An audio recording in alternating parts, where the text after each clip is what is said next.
ہماری سیاستدانوں کی کھوپڑیوں میں مینجمنٹ نہیں ہے. وزیر اعظم کو بھی چکر دے دیا بیوروکریسی نے. آج کل جو سیاسی صورتحال ہے اس پہ کیا کہیں گے؟ ان کا تماشا ذرا انوکھا ہے، نئے کھلاڑی ہیں، نیا تماشا ہے. عمران خان صاحب کا یہ کہنا تھا کہ اوپر لیڈرشپ صحیح ہو، ایماندار ہو. بالکل ان کی بات غلط ثابت ہوئی ہے. فواز چودھری صاحب بڑے ٹیلنٹڈ آدمی ہیں اور وہ میمز دیکھ کے خوش ہوتے ہیں.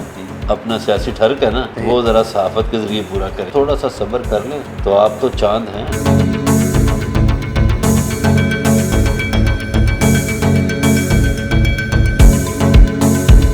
میں ہوں آپ کا میزبان ابتسام چودھری. آج آپ کی ایک ایسی شخصیت سے ملاقات کروائیں گے جو کئی دہائیوں سے صحافت میں ایک ان کا نام ہے اور صحافت میں اپنا ایک کردار ادا کر رہے ہیں. جب کوئی ادارہ کوئی چیز نہیں بولتی تو وہ اپنی قلم سے ایک ایسی چیز تحریر لکھتے ہیں جس سے پورے ایوان ہل کے رہ جاتے ہیں.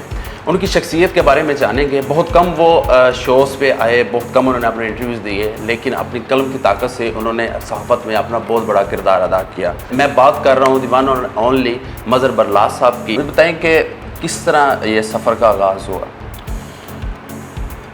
چودھری صاحب یہ تو بڑی لمبی داستان ہے اور میں یہیں لاہور میں گورنمنٹ کالج لاہور میں پڑھا.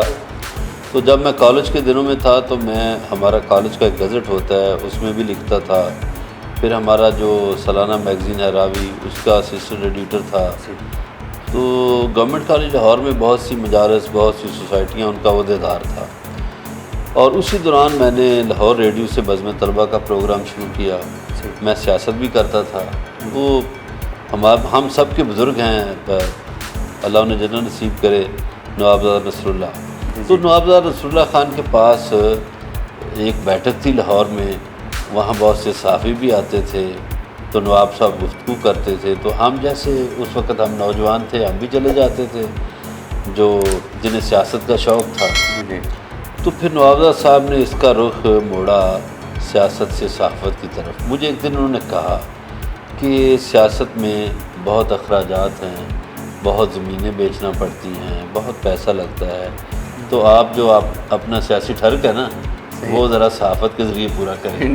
آج اتنے سالوں بعد جب آپ نے صحافت شروع کی، جو آج کل کی صحافت ہے، کیا فرق اس میں دیکھتے ہیں؟ تب یہ تھا کہ لوگ پڑھ لکھ کے آتے تھے، بہت کتابیں پڑھتے تھے اور ان میں ایک تہذیب اور تمیز ہوتی تھی. اب جو ہے، اب ہمارے نوجوان ٹیلنٹڈ تو ہیں، اس میں کوئی شک نہیں، اور انٹرنیٹ آنے کی وجہ سے لوگوں کے پاس بہت سی معلومات آ جاتی ہیں، جیسی بھی آتی ہیں. میں اس بحث میں نہیں پڑھتا کہ اچھی آتی ہیں یا بری آتی ہیں، معلومات ان کے پاس ہیں. مگر جو سب سے بری بات ہے نا، وہ یہ ہے کہ آج کا نوجوان جو ہے وہ چاہتا ہے کہ میں رات کو سوؤں، صبح اٹھوں تو میں سٹار بن چکا ہوں. تو یہ جو تیزی کا سفر ہے یہ اچھا نہیں ہے. تو اس میں صبر کرنا چاہیے.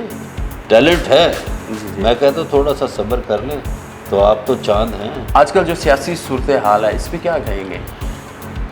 سیاسی تماشا لگا ہوا ہے، بات دیکھتے جائیں، ہر طرف تماشا ہے. میں ان سیاستدانوں کو دیکھتا ہوں، ان کی پریس کانفرنس سے دیکھتا ہوں، ان کی گفتگو سنتا ہوں تو میں ہنستا ہوں. میں کہتا ہوں یار، صبح ان کی جھوٹ سے شروع ہوتی ہے اور رات کو جب یہ سوتے ہیں نا تو اس وقت بھی جھوٹ. تحریک انصاف کے آپ بہت حامی رہے ہیں اور آپ نے عمران خان صاحب کے ساتھ کام بھی کیا ہے. تو جو اسی پہ میں جاننا چاہ رہا ہوں، یہ جو آج کل جو جس طرح ہم نے کہا کہ تماشا صبح یہ لگا لیتے ہیں، یہ اپنے خلاف ہی تماشا لگا رہے ہیں. اب بھی جو جنگ ترین گروپ بھی ان ایکشن ہے، کیا سمجھ رہے ہیں کہ ہو کیا رہا ہے؟ اب اس میں دو باتیں ہیں. ایک تو یہ ہے کہ یہ واقعی ہمارے ملک میں سیاست جو ہے وہ ایک تماشا ہے، لگی ہوئی ہے. باقی پارٹیوں میں بھی تماشے ہوتے ہیں، ان کا تماشا ذرا انوکھا ہے، نئے کھلاڑی ہیں، نیا تماشا ہے. تو اس میں آپ دیکھیے کہ جو تحریک انصاف کے بہت سے مخلص لوگ تھے وہ دور ہو گئے. اس لیے دور ہو گئے کہ وزیر اعظم کو ایک مخصوص گروہ نے اپنے حصار میں لیا ہوا ہے، انہوں نے گھیرا ہوا ہے. وہ حصار ٹوٹتا نہیں، وزیر اعظم تک اصل باتیں پہنچتی نہیں، تو وہ اپنی مرضی سے کھیل رہے ہیں. میرا خیال ہے وزیر اعظم پاکستان جو ہے نا اس وقت وہ شاید اپنی مرضی سے بھی نہیں کھیل رہے. عمران خان صاحب کا یہ کہنا تھا کہ اوپر لیڈرشپ صحیح ہو، ایماندار ہو تو نیچے ٹیم کام صحیح کرتی ہے. آج کل سارے بیانیہ ہی الٹ ہو گیا ہے، یہ کیا ہے؟ بالکل ان کی بات غلط ثابت ہوئی ہے. جب آپ حصہ بن جائیں نا، یہ نہیں ہو سکتا کہ ایک دلہا جو ہے وہ 40 چوروں کی بارات لے کر چلا جائے اور کہے کہ یہ ہم صحیح کام کر لیں گے. تو ہمارے ہاں ڈنگ پاؤ اسکیم چلتی ہے، کام نہیں ہوتا. یعنی وزیر اعظم کو بھی چکر دے دیا بیوروکریسی نے. میں نے ایک آپ کے شو دیکھا تھا، اس میں آپ نے کہا تھا کہ زرداری صاحب نے آپ کی مچھوں کی تعریف کی تھی، تو وہ کیا واقعہ کیا، وہ کیا شیئر کیا؟ انہوں نے مجھے بہت پوچھا کہ یہ مجھے آپ نے کیوں رکھی، کیسے رکھی. اچھا میری زبان سے نکل گیا کہ میں نے کہا ایک سندھی خاتون کے کہنے پہ رکھی. ٹھیک ہے. وہ آج تک اس خاتون کا نام پوچھتے ہیں، میں اس خاتون کا نام نہیں بتاتا. یہ جھگڑا ابھی تک جاری ہے. تو کوئی سندھ سے عورت اٹھ کے کلیم کر دے کہ میری وجہ سے رکھی ہے تو کیا کہیں گے؟ کون کلیم کرے؟ کوئی آپ کی فین ہو سکتی ہیں، کوئی جاننے والی ہو سکتی ہے. مشکل بات ہے. اچھا، وہ کلیم نہیں کرے گی. claim پاکستان میں خواتین کلیم کرتی نہیں، کروا کے بھی کام نہیں کرتی. آپ نے کافی ادوار دیکھے زرداری صاحب پہ اور نواز شریف کے ساتھ بھی، ابھی عمران خان. اب بھی کیا تفریق کریں گے کہ پھر کس کی حکومت بہتر تھی؟ چودھری صاحب آپ کو یہ پسینہ آ رہا ہے یا آنسو؟ یہ تینوں پہ آنسو بہانے چاہیے. صحیح ہے. اب آپ دیکھیے یہ کہتے ہیں کہ جی پاکستان ایٹمی قوت بن گیا، پاکستان نے میزائل بنا لے، پاکستان نے فلاں کر لیا. اب جو سیکٹر تو فوج کا تھا انہوں نے تو اپنا کام پورا کر لیا. اب ہمیں دیکھنا چاہیے کہ ہم سویلینز نے اپنا کام پورا کیا تو نہیں کیا. اس میں یہ سب حکومتیں شامل ہیں. 35-40 سال سے ملک کا بیڑا غرق ہو گیا ہے. ہیلتھ سیکٹر تباہ، ایجوکیشن سیکٹر تباہ، باقی سیکٹرز بھی تباہ ہو گئے ہیں. تو سول سیکٹر میں جو ترقی کرنی تھی وہ سیاستدانوں کے باعث ہونی تھی، اور ہمارے سیاستدانوں کی کھوپڑیوں میں مینجمنٹ نہیں ہے. یہ جس طرح لوگوں نے کافی امید کی تھی کہ عمران خان صاحب کی ایک نئے لیڈر ہیں، ایک نئی حکومت آئے گی جو پہلے اقتدار میں کبھی نہیں آئی. دیکھیے کچھ چینجز ہوں گے. جی جی. کہتے ہیں کہ خود پتہ نہ ہو تو آس پاس دیکھ لینا چاہیے. ٹھیک ہے. اب ہم جب آس پاس دیکھتے ہیں، ہمارے پڑوسیوں میں 2 ملکوں کے میں نام لیتا ہوں. چین ہے، وہاں ایک نظام ہے. چین نے ترقی کی، پاکستان سے 1 سال بعد آزاد ہوا. پاکستان لڑائیاں بھی کی. یہ جو کہتے ہیں نا کہ چین لڑائیاں، چین کی سرحدیں 13 ملکوں سے ملتی ہیں. چین نے 12 ملکوں کے ساتھ کسی نہ کسی مرحلے پہ لڑائی کی ہے. پاکستان سے نہیں کی. 13واں پاکستان ہے، اس کے ساتھ لڑائی نہیں ہوئی. اچھا، چینیوں نے کیسے ترقی کر لی؟ پھر ہمارے ہاں ایک خواب دکھایا جاتا ہے جی انگریزی انگریزی انگریزی. انگریزی تو ترقی کے لیے ضروری نہیں. چین مثال اس کی موجود ہے. چینیوں کو انگریزی آتی نہیں، وہ ترقی کر گئے. نہ پاکستان میں فیئر الیکشن ہوتے ہیں، نہ انڈیا میں، نہ برطانیہ میں، نہ امریکہ میں. لوگوں نے دیکھ نہیں لیے. الگور والا الیکشن یاد نہیں، ابھی ٹرمپ والا الیکشن یاد نہیں. ٹھیک ہے، ایویں لوگوں نے چکر دیتا ہے نا. بس میں آخری 1-2 سوال آپ سے پوچھوں گا، پھر آپ سے زیادہ لیں گے.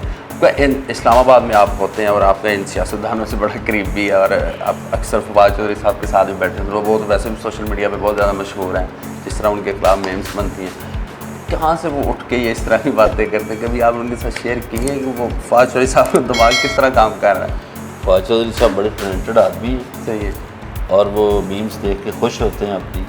ٹھیک ہے. ٹھیک ہے. اور انہیں ٹی وی میں رہنے کا ہنر رہتا ہے. اس دفعہ غلط ثابت ہو گئے ہیں، چاند آگے پیچھے ہو گیا. وہ کوئی بات نہیں. دیکھیے چاند جو ہے نا، میں بالکل فواد چودھری کے ساتھ ہوں اس مسئلے. ٹھیک ہے.